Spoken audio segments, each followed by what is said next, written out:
Assalamualaikum warahmatullahi wabarakatuh. Apa kabar teman-teman semua dan bunda-bunda semua? Semoga sehat dan dompetnya pun juga ikut sehat ya. Nah, ini saya akan berbagi cerita. Ada yang komen dan juga curhat. Pernah nggak ngerasain nabung receh dikit-dikit ditahan dikumpulin, tahu-taunya udah ludes cuman gara-gara belanja online. Nah, hari ini saya mau ngebahas tentang curhat sekaligus berbagi gimana caranya untuk menghindari kalau belanja online biar nabung kita nggak terus jadi korban. Nah, jujur ya, saya sendiri pun pernah mengalami yang namanya nabung receh 2.000, 5.000, kadang ngerasa kecil, tapi kalau konsisten kan lumayan. Nah, tapi masalahnya sekali buka marketplace, lihat diskon, flash sale, gratis ongkir, tanpa sadar check out yang awalnya cuma niat lihat-lihat aja, akhirnya uang 100.000, 200.000 habis begitu aja. Dan yang paling nyeseknya itu bun, uangnya cepat habis tapi nyarinya lama. Nah, sekarang kita bahas gimana cara kita menghadapi sikon yang seperti itu ya. Saya pun juga sama-sama belajar dan juga kita sama-sama sharing. Jika ada pengalaman yang sama silahkan tulis di kolom komentar. Namun sebelumnya jangan lupa di subscribe, like, dan komen dulu channel saya ini, oke? Nah, sebenarnya masalah kita itu bukan di penghasilan kecil, tapi di kebocoran kecil yang sering terjadi. Belanja online itu licik loh bun, karena kelihatannya murah, padahal kalau dikumpulin jadi besar. Makanya kalau nggak dikontrol, nabung berapapun akan tetap habis. Dan itu merupakan masalah utama yang banyak sering terjadi di kalangan kita. Apalagi kita para cewek-cewek, apalagi lihat live, kemudian ada giveaway-nya, kemudian ada flash sale-nya, diskon di mana-mana, dan itu membuat kita tergiur. Yang awalnya sebenarnya nggak ada di list di bulan ini untuk beli, jadi beli. Nah, nanti atau video besoknya saya akan review ya evaluasi bulanan saya, yang mana itu ada sekitar 1 jutaan lebih, yang mana barang-barang itu sebenarnya nggak harus saya beli, dan itu merupakan boncos saya di bulan Januari. Nanti di video berikutnya akan kita bahas dan apa-apa aja sih yang bikin itu boncos, karena menurut saya yang bikin semuanya itu boncos adalah sesuatu uang yang nggak ada di daftar list kita di bulan ini, dan juga bukan kebutuhan, yang ada malah keinginan ya. Jadi memang harus tetap waspada, apalagi kita udah nabung kemudian uang tabungannya kepake, kan nyesek banget tuh ya teman-teman ya. Nah, kita langsung aja ya ke inti masalahnya. Untuk solusinya, biasa kan ada uang masuk atau uang keluar. Jadi ada uang masuk kemudian nanti disisihkan, dan pelajaran paling penting yang bisa saya terapin di mana uang masuk itu langsung disisihkan di awal.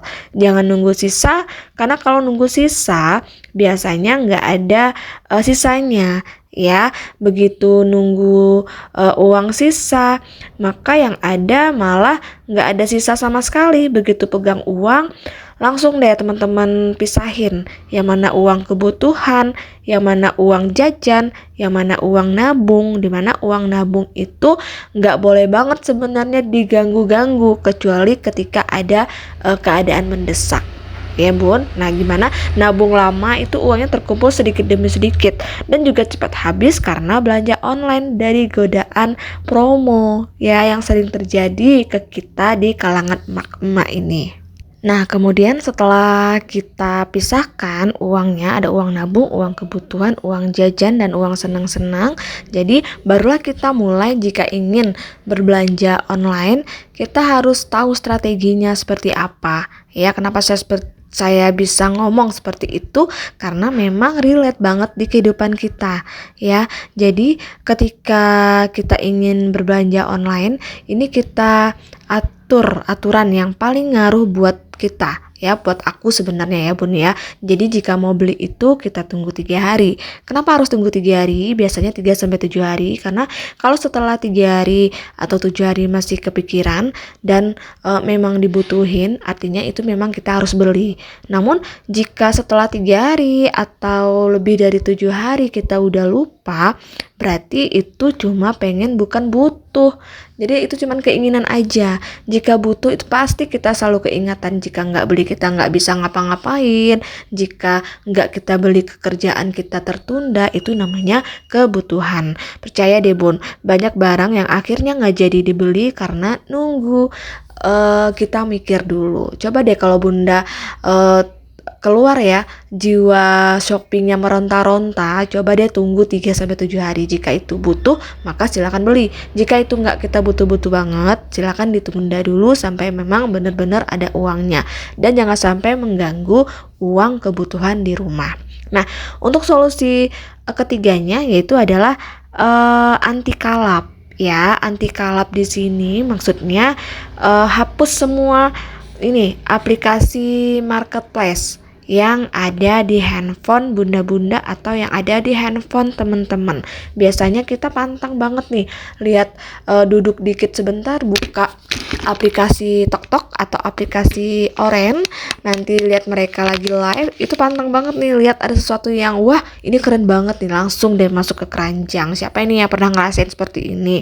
Kemudian jangan lupa logout semua akun berbelanja. Jika memang nggak mau dihapus, silakan logout aja atau matikan notifikasi promonya. Dan jangan simpan kartu kredit ataupun e-wallet di aplikasi atau di handphone teman-teman. Seperti mungkin di aplikasi Oren ya, kita membayarnya menggunakan m-banking, mereka pasti tertera di situ membayar seperti menggunakan m-banking. Jadi kalau kita mau belanja kita harus usaha dulu, bukan searching login ulang, itu aja udah bikin mikir 2 kali ya teman-teman bunda-bunda ya. Itu untuk menghindari keborosan yang gak ada gunanya, yang gak ada hakikinya, yang memang gak kita butuhin dan juga gak ada manfaatnya untuk kita. Beda halnya misalkan untuk beli baju, kita lihat jika masih banyak baju kita yang layak pakai itu dulu. Kalau memang udah gak layak, teman-teman bisa beli baru. Nah, kita lanjut untuk solusi yang kelima ya, yang mana yang kelima ini tadi seperti saya katakan tadi, kita menghindari yang namanya paylater atau yang namanya kartu kredit atau limit pinjaman online yang banyak orang gunakan untuk berbelanja online ya. Jadi sebenarnya limit itu bukan uang kita, sekali dipakai baliknya nyicil, bunganya pun bikin nyesek. Benar nggak sih yang udah pernah menggunakan kartu kredit ataupun paylater? Nah, lebih baik kita nabung kecil dulu tapi aman daripada belanja sekarang tapi stresnya belakangan. Iya kalau kita ada uang, kalau enggak gimana? Biasanya terjadi itu ketika kita percaya diri, oh hari ini aku harus belanja dengan metode cicilan, insya Allah bulan depan aku bisa bayar dengan uang ini. Nah, tanpa kita sadari untuk di bulan berikutnya kita ada kebutuhan yang mendesak yang memang harus kita keluarkan uang itu, dan akhirnya belanja kita yang bulan kemarinnya nggak terbayarkan. Itu yang saya maksudkan, jangan pernah gunakan kartu kredit, pinjaman online, atau paylater untuk berbelanja online. Nah, yang selanjutnya yang bisa bunda-bunda lakukan, di sini udah saya catat tadi ya, karena lupa kerekam, jadi saya rekam aja yang udah saya catat. Oke, nah yang harus teman-teman lakukan yaitu pengingat harian. Maksudnya di sini teman-teman bisa mencatat semua uang keluar, uang masuk di dalam satu buku. Jadi misalkan teman-teman udah budgeting, udah udah bagikan uang untuk per minggu harus habis sekian. Jadi silakan dicatat di bukunya. Dan nanti percayalah di akhir bulan kita bisa lihat nih, loh harusnya aku nggak belanja ini ya, loh kok bisa ya pengeluarannya segini, loh kok uang ini aku belikan ini padahal barangnya nggak aku pakai. Nah di sana kita bisa lihat teman-teman ya, untuk evaluasi bulanan, namanya aja evaluasi. Jadi kita bisa lihat pengeluaran yang mananya yang sebenarnya nggak perlu kita keluarin, bisa kita jadikan acuan untuk bulan berikutnya. Itu menurut saya dan yang udah pernah saya lakuin. Nah kemudian uang evaluasi bulanan ini untuk bisa menghindari kita dari godaan hal terbesar, ya. Apakah misalkan ketika ada uang berlebih, lo gatel nih pengen beli ini beli itu, menurut saya itu stop dulu. Jangan teman-teman tergoda dengan yang namanya FOMO ya bunda-bunda ya. Nah,